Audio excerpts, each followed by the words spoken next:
रोज तीळ तीळ मरत होती. तो तिला मारत तर नव्हता, पण तो तिला शब्दांनी, भीतीने नेहमी स्वतःच्या कंट्रोलमध्येच ठेवायचा. ही घटना फक्त तिची नाही, तर त्या प्रत्येक स्त्रियांची आहे, ज्या घरामध्ये राहून स्वतःला असं फील होते त्यांना की त्या गुदमरत आहेत. त्यांना श्वास घेण्याचा सुद्धा हक्क नसतो. नमस्कार, मी सुजाता, सोशल वर्कर सुजाता ह्या यूट्यूब चॅनलवरती तुमचं मनापासून स्वागत करते. समाजामध्ये अनेक आपराधिक घटना घडत असतात, त्यामुळे मन खूप दुःखी होते, कष्टी होते, घाबरून जाते. पण कुठल्याही गोष्टीला घाबरायचं नसते, त्याला समोर जायचं असते, त्याला फेस करायचं असते. कारण रडायचं नसते, लढायचं असते. जनजागृती हा या कार्यक्रमाचा उद्देश आहे. आजची सत्य घटना जी आहे ती उत्तर प्रदेशच्या लखनौ या ठिकाणची आहे. इथे लखनौच्या जवळपास एक छोटंसं गाव होतं. त्या गावामध्ये रोशनी कुमारी नावाची महिला आपल्या 2 मुलांसोबत आणि पतीसोबत राहत असते. तिच्या लग्नाला 7 वर्ष झालेली असते. पती हा बाहेर जॉब करीत असतो आणि ती घरीच राहणारी हाऊसवाईफ असते. सुरुवातीला सगळं त्यांचं खूप छान चाललेलं असते, पण हळूहळू मुलं जेव्हा थोडे मोठे व्हायला लागतात तेव्हा रोशनी थोडी बाहेर जाऊन कामं करायला लागली, थोडं कुणाशी बोलायला लागली, कुठे जायला लागली, नातेवाईकांमध्ये जायला लागली, मैत्रिणींकडे जायला लागली. या गोष्टीचा राग तिच्या नवऱ्याला खूप येतो. तो तिला म्हणतो की इतका वेळ तू कुठे होतीस, तू इतका वेळ आईकडे काय करत होतीस, तुला रात्रीच का बरं मैत्रिणींसोबत बोलायला सुचते, तू दिवसा काय करीत असते, असं तो तिला सारखा विचारत असतो. तो तिच्यावरती संशय करतो, तो तिच्यावरती पाळत ठेवतो. तो घराच्या जवळपासचे जे त्याचे मित्र असतात त्याला सांगून ठेवतो की बघ, या रोशनीकडे जरा लक्ष ठेवत जा, ती कुणाकडे जाते, कुणाशी भेटते, ह्याकडे तुम्ही सगळे लक्ष ठेवत जा, असं तो सांगतो. कारण तो बाहेर जॉब करीत असतो. पण सुरुवातीला तर तिला असं वाटलं की त्याचं आपल्यावरती प्रेम आहे, त्याची काळजी आहे, तो बाहेर राहतो म्हणून त्याला माझी काळजी वाटते, म्हणून तो त्याला सांगतो की रोशनीकडे लक्ष ठेवा.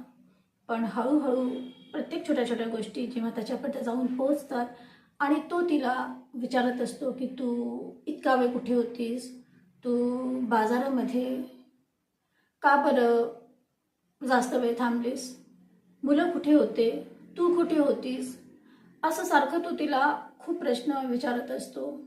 तिला कधी कधी खूप राग पण येते, पण तरीही ती ॲडजस्ट करते. पण तो आता तिच्यावरती संशय करू लागला, तो तिचा फोन बघू लागला. तो सारखा तिला प्रत्येक वेळेस तू कुठे गेली, कुठे गेली, कुठे गेली असंच जेव्हा विचारायला लागला तेव्हा ती मात्र आता चिडायला लागली. तो म्हणतो की मला विचारल्याशिवाय तू कुठे जाऊ नको, आणि तुझे माहेरचे नातेवाईक जरी असले तरी तू त्यांच्याकडे जास्त वेळ जाऊ नको, जाऊन लगेच घरी परत येत जा, असं तो तिला खूप इन्स्ट्रक्शन्स देतो. त्यामुळे तिला आता खूप गुदमरल्यासारखं होते. त्या दोघांमध्ये सारखे भांडणं पण व्हायला लागले.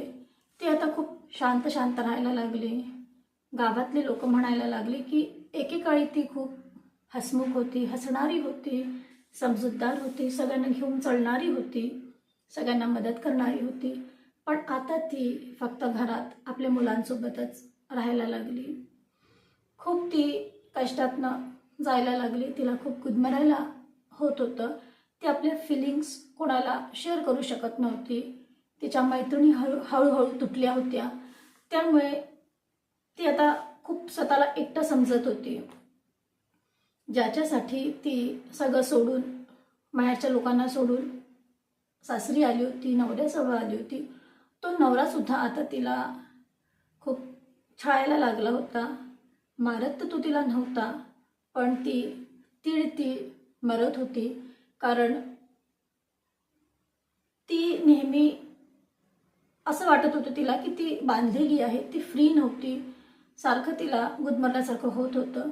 आणि एके दिवशी त्या दोघांचं इतकं भांडण झालं की तिने स्वतःला संपवून दिलं. तिने आपल्या 2 मुलांचा विचार केला नाही आणि आईबाबांचा विचार केला नाही, कुणाचाच विचार केला नाही आणि तिने स्वतःला हँग केलं आणि ती मरण पावली. दुसऱ्या दिवशी सगळं दार बंद होतं. बाजूचे लोक, शेजारचे लोक जेव्हा म्हणायला लागले की रे रोशनीने अजून दार का उघडलेलं नाही, तर त्यांनी नॉक केलं पण कोणीच दार जेव्हा उघडलं नाही तेव्हा त्यांनी पोलिसांना फोन केला. पोलीस आले, पोलिसांनी दार उघडलं तेव्हा रोशनीचा नवरा तिच्याजवळ बसलेला होता. त्याला कळलं होतं की रोशनीने बाजूच्या रूममध्ये जाऊन स्वतःला संपवलेलं आहे, पण तो सुद्धा खूप धक्क्यामध्ये होता. पोलिसांनी त्याला पकडलं आणि त्याला नेलं. तेव्हा त्याने सांगितलं की आम्हा दोघांचं भांडण झालं होतं आणि भांडणामध्ये तिने स्वतःला संपवलेलं आहे. ह्याबद्दल तुम्हाला काय वाटते कमेंट्स करून नक्की कळवा. तुम्ही पाहताय social worker Sujata, real crime stories, ज्यामध्ये सत्य आहे पण त्यावरती विश्वास ठेवणं कठीण आहे. परत भेटूया पुढल्या वळणावरती. तेव्हापर्यंत लाईक करा, कमेंट्स करा, शेअर करा आणि सबस्क्राईब तर कराच करा. काय वाटते तुम्हाला, घरात कितीही त्रास असला तरी प्रत्येक स्त्रीने स्वतःला संपवायला हवं की तिने समोर जाऊन त्याला फेस करायला हवं? तिने रडायला नको होतं, तिने तर लढायला हवं होतं ना. कारण तिच्याजवळ 2 मुलं होती, तिचे आईबाबा होते, तिच्याजवळ हेल्प करण्यासारखे हात पण होते. जर तिने स्वतःची मदत स्वतः केली असती तर आज ती जिवंत असती.